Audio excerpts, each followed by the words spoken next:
todos reunidos no mesmo lugar.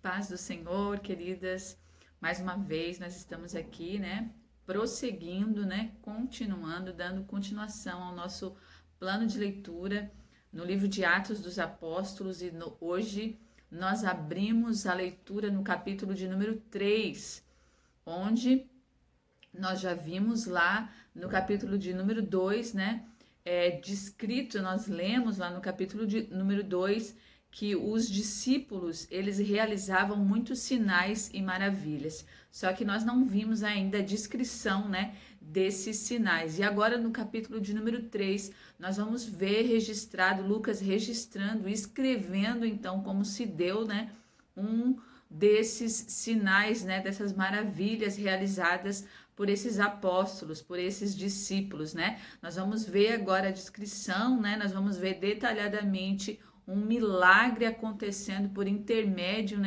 da vida dos discípulos. Então Lucas descreve aqui em Atos dos Apóstolos o primeiro que ele descreve, mas lá no capítulo de número 2, nós já lemos que sinais e maravilhas já estavam sendo realizados, mas agora Lucas ele resolve descrever um desses sinais e ele vai descrever no capítulo 3 a respeito de um coxo, de um paralítico de nascença que estava mendigando a porta do templo, a porta do templo chamada Formosa, que era uma porta grande, uma porta de ouro, a porta que dava entrada ao pátio do templo, onde as pessoas passavam ali, quando as pessoas fossem entrar no templo para adoração, entrar no templo para oração, porque naquela época existiam 2 sacrifícios que os judeus eles mantinham quase como uma regra, A oração ela se dava em 2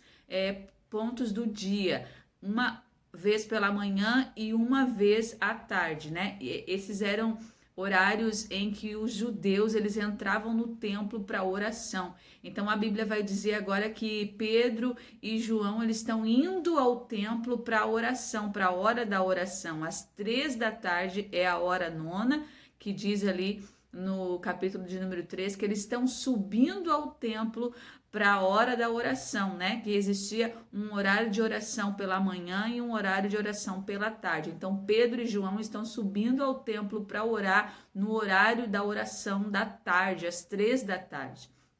Naquela época, os mendigos e as pessoas que possuíam necessidades, eles tinham uma autorização do governo para mendigar, para que eles pudessem ficar às portas dos templos, para que eles pudessem ficar nos lugares públicos, o governo dava a eles uma autorização, Era comprovada a sua deficiência, a sua necessidade, então eles tinham uma autorização para mendigar, para pedir esmolas, para que eles conseguissem sobreviver dessas ajudas que eles arrecadassem nesses lugares. Então este mendigo estava ali amparado pela lei, O governo estava permitindo, mediante a lei que ele permanecesse ali, então era comum, e era uma estratégia aquela porta, porque era a porta de entrada, a porta principal que dava acesso tanto para entrar como para sair. As pessoas ao entrar no templo por aquela porta, e às vezes, a estratégia era, eles vão passar por aqui em direção à oração, vão adorar o Senhor. Se eles não atenderem o meu pedido, de esmola, se eles não atenderem o meu clamor de necessidade, às vezes a culpa, o coração ele vai gerar uma culpa no coração, um sentimento de culpa, e esse sentimento de culpa ele vai interferir na adoração. Então tudo era mais ou menos estratégico, o lugar, os pontos em que eles pediam esmola. Só que algo extraordinário está para acontecer na vida desse coxo de nascença. Algo extraordinário, um milagre extraordinário está para acontecer nesse dia. Esse dia, na vida desse homem, ele vai ficar marcado para o resto da sua vida, Deus, ele é assim, quando ele chega nas nossas vidas, ele vem nos surpreendendo com marcas, deixa na nossa vida marcas que nós levaremos para o resto da nossa vida. Então, nós vamos ler aqui no capítulo de número 3, a partir do versículo 1, que vai dizer assim: certo dia, por volta das 3 da tarde, Pedro e João foram ao templo orar. Um homem aleijado de nascença estava sendo carregado. Todos os dias ele era colocado do lado da porta chamada Formosa para pedir esmolas a quem entrasse no templo. Quando ele viu Pedro e João que eles iam entrar, pediu-lhes dinheiro. Pedro e João se voltaram a ele. Olhe para nós, disse Pedro. O homem fixou o olhar neles, esperando receber alguma esmola. Pedro, no entanto, disse: não tenho prata, nem tenho ouro, mas o que tenho, isso eu te dou. Em nome de Jesus Cristo Nazareno, levanta e anda, né? Este homem, ele estava acostumado a ficar nesta porta diariamente. Diariamente alguém trazia ele, né? Porque ele não conseguia andar. Diariamente ele era colocado naquele mesmo lugar. As pessoas estavam acostumadas a ver esse homem diariamente pedindo esmolas. Então, mas hoje, nesse dia, Pedro e João vão passar a porta desse templo, e quando ele vê Pedro e João entrando, ele pede uma esmola, como pede a todas as pessoas que passam, né, na entrada daquela porta. Só que nesse dia, Pedro olha para ele e diz, olhando, fixando os olhos nesse homem, Pedro diz: olha para nós, porque muitas pessoas passavam ali e ele pedia esmola a todas, né? Automaticamente pedia uma, pedia outra. Então agora Pedro vê uma necessidade dele entender o que vai acontecer. E nesse momento Pedro diz: olha para nós, para que ele entenda o que vai acontecer na vida dele. E automaticamente, quando Pedro cita essas palavras para ele, ele olha para o discípulo, ele olha para Pedro. E Pedro vai dizer: olha, eu não tenho dinheiro. Eu não vou te dar dinheiro, mas o que eu tenho sobre a minha vida, isso eu te dou. O que Deus tinha manifestado sobre a vida de Pedro era autoridade. Então, esta autoridade que estava sobre a vida de Pedro, Pedro agora estava usando para conceder um milagre na vida daquele homem. E ele vai dizer: em nome de Jesus, a autoridade. A autoridade está sobre o nome de Jesus, porque a Bíblia vai dizer que não há nome maior, e sobre o nome de Jesus, Deus conceder todo o poder, todo o poder. Depois que Jesus, ele deu a sua vida em favor, né, das nossas vidas, a Bíblia vai dizer que foi dada sobre o nome de Jesus todo o poder e toda a autoridade sobre tudo que há debaixo, né, do céu e em cima do céu, em cima na terra e no céu. Tudo está sobre o poder e a autoridade do nome de Jesus. Então, esta autoridade agora que está sobre a vida de Pedro, já que eles foram revestidos pelo Espírito Santo, no capítulo 2, onde Jesus diz: ficai em Jerusalém, até que do alto vos seja dado poder. Então eles já receberam esse poder, o Espírito Santo já foi derramado na vida dele, a autoridade do nome de Jesus está sobre a vida deles. Então agora ele está oferecendo, né? Está usando dessa autoridade para conceder o milagre na vida desse homem. E imediatamente ele diz: olha, eu não tenho dinheiro para te oferecer, eu não tenho o que você está pedindo, mas eu tenho algo muito maior para conceder sobre a tua vida. E ele olha para aquele homem, ele não toca, né, com as mãos, ele não precisa encostar, apenas na autoridade, na oração a Deus, ele vai dizer: levanta e anda, em nome de Jesus, levanta e anda. E ele então estende a mão para ajudar aquele homem a se levantar. E Lucas, como um médico, né, Lucas, como um homem formado na medicina, conhecendo a anatomia do corpo humano, ele vai descrever o que aconteceu. Lucas, ele vai descrever como um médico que os tornozelos, né? Ele vai seguir lá no versículo de número 7, dizendo que Pedro segurou na mão do aleijado e no mesmo instante os pés e tornozelos foram fortalecidos. Então, a parte do corpo, né? Lucas conhecia isso por ser médico, ele sabia que existia um problema onde os pés não conseguiam segurar, né, firmar o corpo daquele homem. Ele vai dizer que então esta parte, essa estrutura do corpo, ele foi fortalecido, né, foi restaurado, e agora Pedro toma aquele homem pela mão e ele fica de em pé, né, fortalecido. Os pés então suportam agora o peso do corpo daquele homem, e o milagre é manifestado à vista de toda aquela multidão. E aquela multidão conhecia aquele homem. Aquela multidão estava acostumada a ver ele diariamente, então não tinha como alguém dizer que era fingimento, que era encenação, porque eles conheciam, sabe lá quantos anos eles entravam nesse templo, né?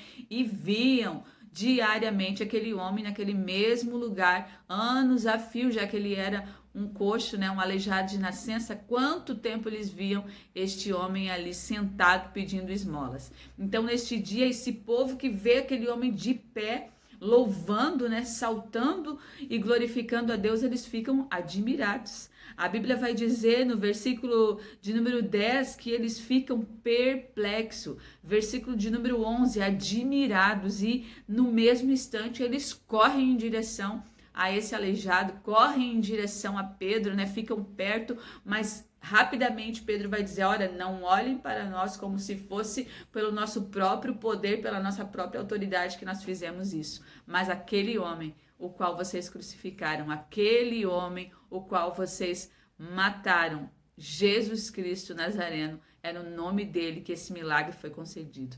Mais uma vez, nós vamos ver Pedro usando essa situação, usando esse momento para ministrar esse evangelho do qual ele foi incumbido de pregar, ide, pregar e fazer discípulos, né? Mais uma vez, Pedro vai usar dessa situação, desse milagre que Jesus operou para falar da palavra de Deus. Vai trazer, nós vamos ver Pedro novamente mostrando que ele tem permanecido na palavra, tem conhecimento da palavra, né? Que ele tem estudado a palavra. Nós vamos ver ele citando Moisés, nós vamos ver ele citando Abraão, nós vamos vendo Pedro, nós vamos ver Pedro passando pelos livros, falando sobre Samuel. Nós vamos ver durante essa leitura Pedro com um conhecimento acerca da palavra de Deus. Então, é por isso que nós estamos aqui hoje, né? Nós também somos incumbidos de ir, de levar essa palavra. E para ir levar essa palavra, nós precisamos conhecê-la. Como que eu vou falar de algo que eu não conheço? Como eu vou ensinar algo que eu também não sei? Então, por isso nós estamos aqui neste propósito, para conhecê-la, para nos aprofundar cada vez mais no entendimento. Então, Pedro vai discursar mais uma vez, vai falar mais uma vez, né, das maravilhas do Senhor, vai falar dos escritos, vai falar acerca do que Moisés falou, vai falar da bênção e da promessa que Abraão recebeu, e vai, mais uma vez, levar esses judeus, esses israelitas a meditarem no que fez. E mais uma vez ele vai terminar o seu discurso falando: olha, vocês precisam se arrepender. Se arrepender é o caminho, né? O caminho do arrependimento leva ao perdão dos seus pecados.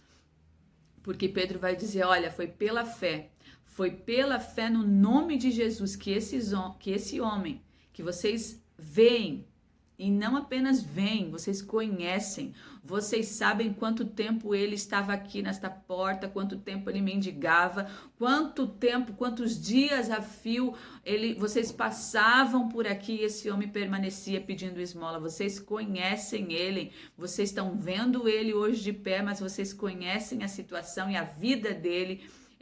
E a mudança que está tendo hoje, o milagre que está acontecendo na vida dele. E é pelo nome de Jesus e a autoridade do nome do Nazareno, aquele que vocês crucificaram. É esse que fez esse milagre hoje que vocês estão vendo aqui. Então essas pessoas, elas ficam admiradas mais uma vez, e Pedro aproveita essa situação para dizer: é esse Jesus. Esse é o Jesus que é o profeta que Moisés pregou, é o profeta que todos os profetas, desde Samuel, eles vêm pregando a respeito desse profeta que ia chegar, e vocês estão aí esperando algo que já está acontecendo. Leiam as escrituras, Pedro vai dizer, leiam, desde Samuel tem sido falado a respeito desse profeta. E isso tudo que está acontecendo aqui, os profetas já predisseram, já falaram lá atrás. Leiam as escrituras, porque eles acreditavam nas escrituras. Então Pedro, mais uma vez, aproveita a situação e dita o que deve ser feito. Arrependam-se, mudem de vida, se arrependam dos seus pecados e certamente Deus perdoará, pagará todos eles. Mais uma vez nós vemos Pedro liderando, né? Pedro aproveitando a situação para glorificar o nome do Senhor Jesus.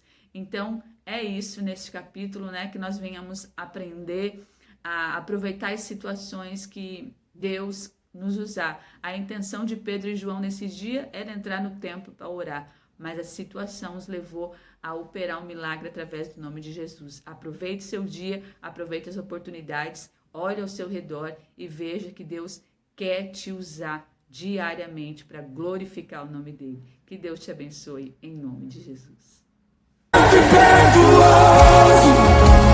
Traz línguas de fogo, batiza a luz, batiza a luz.